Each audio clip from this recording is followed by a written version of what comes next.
Good morning, Knicks Nation. Today is Thursday. It is the first day of December 2022. I hope you're safe and healthy today. And I hope your family is safe and healthy and that the needs of you and your family in terms of food, shelter, clothing, as well as health are being met today. Blessings upon those that work in the healthcare field and the first responders who are out here every day trying to save lives. Blessings also upon those that pick up garbage for us to keep streets and sidewalks and parks, highways, internal buildings, stairwells clean. Blessings also upon those that make deliveries for our convenience. And double blessings on the men and women who are out here trying to rescue, deliver, and recover the teenagers and the children who are the victims of child molestation and pedophilia. The victims also of pornography and child pornography. The victims of prostitution and child prostitution, the victims of human trafficking and sex slavery, and double curses on those perpetrators, those profiteers, and those perverts who are out here profiting and trafficking in this human misery. Finally, blessings upon the homeless. There are nearly 600,000 men, women, and mostly children that are homeless in the United States on the streets.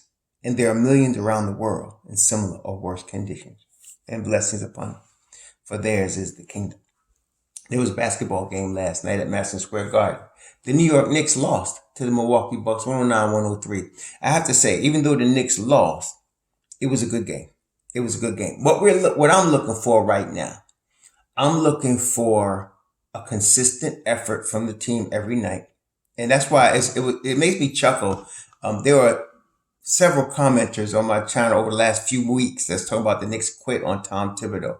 I think y'all need to go really study basketball. But no, the Knicks have not quit on Tom Thibodeau. And the fact that they're giving such effort now on a consistent basis is good, because now that you have the effort coming nightly, now that you're seeing the rotation come into focus, because the rotation had not been in focus in view because of injury. You had Quentin Grimes, who, as it appears now, when you look back on it, it appeared that Tibbs really had targeted Grimes as the starting two guard from probably before the season. All the antics of earning your minutes and all that aside, it seemed like that's what he wanted, because as soon as Grimes got healthy, he went right into the starting lineup ahead of Cam, ahead of Fournier. He took Fournier, as we know now, out of the rotation completely. Fournier, DNP-CD all the time. So, and he's on a trade block. He's going to be traded. But it took a minute to get, and then Mitch Robb got hurt a little bit. And so it took a minute to get everything the way Tibbs wanted it in terms of the rotation. And we finally have that. So, he ran, yesterday, he ran 10 deep. Between 9 and 10 is what he usually does. And 10 was good. He ran 10 deep yesterday. And now you're going to get a consistent rotation. And now you hopefully will get also the consistent effort that they've been given. And so now it's about execution. So you just want to see the development of the overall team execution, the overall development of the squad. Now, yesterday, they only had 18 assists, and Milwaukee only had 23. And the reason, if you watch the game, was it was a defensive effort, as we could have predicted, because Milwaukee is one of the better defending teams in the NBA. And the way you have to play them is you got to build a wall in front of Giannis, because if you don't, he's going to kill you. And so that creates an atmosphere where you're going to have a low scoring game. And that was the Knicks. But what I did like is on several occasions yesterday, they were running a lot of off-ball movement, and it was beautiful. A lot of nice off-ball movement. So it would start with a post pass. Somebody would come across. Mitch Robb usually would come to the middle of the floor, and then they would do the weave, and then they would get into the corner, and people would start cutting. It was beautiful. They were doing this yesterday. I was really impressed with that. Milwaukee was the better team coming in. And we knew that the Knicks had a puncher's chance of beating them. Like I said, it's the NBA. Any team could be any team on any given night. But it was great to see that execution. Mitchell Robinson, yesterday, as far as the Knicks, I have to say Mitchell Robinson was my MVP yesterday. Cat had 11 offensive rebounds, 20 rebounds. He was incredible on the boards yesterday. If you were watching the game, he was incredible. And as I thought, they had him on Giannis, but it wasn't him alone. And of course, it shouldn't be. They had to have, and I like the way all his teammates, would shade to build that wall, shade toward Giannis and create that wall, and then get back to their man. It was good to see yesterday. It was really good to see yesterday. The thing is, what I'm saying, even though they lost the game, if they continue to play like this, they're going to win more than their share of games. They're going to get better. As I told y'all, they're going to get better as the season goes on. And so now we finally got the rotation that Tibbs wants. He has the starting unit he wants. He got the bench unit that he wants. And so you're going to continue now to see the improvement. I'm glad they're playing the stretch of games they're playing now. I'm glad they came off of that road trip, 3-2, that tough road trip. And I'm glad they're playing now. They have Milwaukee, they got Dallas, they got Cleveland, all in a row. And I'm glad they have that. The reason is because it puts pressure on the Knicks to continue to give effort, continue to execute. Not only that, they played yesterday. That was Wednesday. The next game is Saturday afternoon. The Knicks traditionally do not play well on matinee games on Saturday. They just don't. Two areas that I've noticed in my time, all my time watching the Knicks, they have a little struggle is on Friday night. Friday night, Knicks, I know it's a big deal, but I hate getting up in the morning or, the Saturday night and looking up the game and seeing, oh man, they lost. Because they just don't seem to do well on Friday night. And Saturday matinee games. I don't know, it's too early start or whatever. Even being at Madison Square Garden, it's a hard game for them to get up for. So, and the opponents are always up for the Knicks because they're coming to Madison Square Garden, okay? And it's a big deal because a lot of families come. It's Saturday, Shabbat for us, but I'm saying Saturday at 12:30, they can bring the kiddies. A lot of kiddies come. You get a lot of people with families there, and it's that type of atmosphere, So the Dallas is going to come to play, okay? So I'm a little concerned, but they get a couple of days rest. That's what I'm saying. Brunson is beat up. He hurt his thigh yesterday. He got his ankle taped up, came back. The dude is tough as nails. I got to tell you, some of y'all mentioned Chris Child. Chris Child was a tough dude, but not in the same sense as Brunson. Chris Child was tough that, he threw, like Fittendale said, he threw Kobe that two-piece. In other words, you talk mess to him back then, he might smack you in the face because that's the 90s basketball. But that's not the same type of tough Brunson is. Brunson is Charlie Ward tough, like play every game tough, like play with hurt, ankles tough and still perform tough. That's Brunson. And to me, I have never seen a guard on the Knicks as tough as Brunson. And I've seen a lot of guards. Brunson is in that Norm Van Leer, Jerry Sloan tough mode from the old Chicago Bulls. That's this cat. Or from the Utah Jazz, the guy that played that, I can't think of his name. John Stockton. John Stockton was tough like that. Okay. Brunson is in that category. In fact, Stockton's a Hall of Famer, great player. If Brunson could be like that. But yesterday, Mitchell Robinson had 20 rebounds. I want y'all to remember this next time somebody tried to tell you Mitchell Robinson don't rebound well, or blah, blah, blah, blah, blah, blah. Okay, 20 boards. To me, that's all. When I see anybody get 20 rebounds in an NBA game, that's big time for me. I'm like, okay, you got me here because now you got my attention. You can snatch 20 boards in an NBA game. This ain't high school. This ain't college. This ain't junior high school. This is the league. And brother got 20 boards in the game, 11 on the offensive end. Of course, he was the only one really doing that because Jay Randall, 1 for 8 from the 3-point line, 8 for 24 from the field. He only had 8 rebounds, 3 offensive. He played 39 minutes, tops on the team.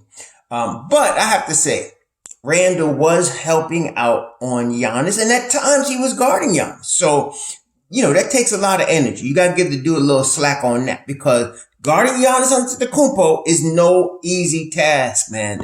He's a superstar, legit top 5 in the world player. So, yeah. So it takes that. So Randall was definitely helping with that. And so that takes a lot out of you. You're not going to be able to shoot as well. So I'll give him a little slack on that. But of course, there was a couple of bonehead plays. But hey, okay, we'll live with that. We know our problem, Charles. No big deal. And then Brunson was 8 for 22, 0 for 3, 0 for 4 from the 3-point line, 1 of 4 from the free throw line. That was the thing. I mean, the dude shoots 90%. So he's not, 90% means he missed one every once in a while.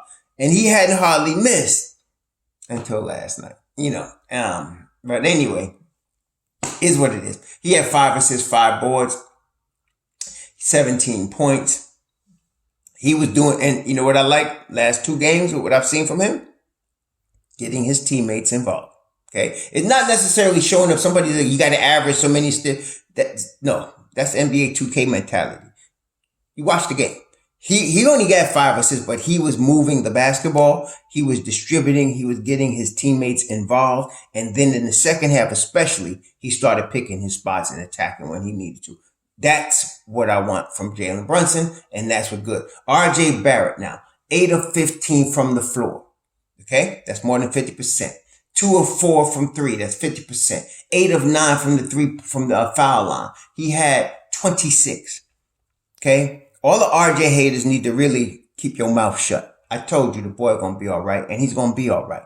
Okay. All this, I'm worried about RJ. Oh, RJ can't play. Oh, we need to get a real power forward. We need to get a real wing player. Shut up. Anyway, RJ shot the ball very well yesterday. Bully ball was in town. Plus the 3-point shot was ringing. It was wet. RJ played defense like the rest of the team did yesterday. Then there was our boy Quentin Grimes.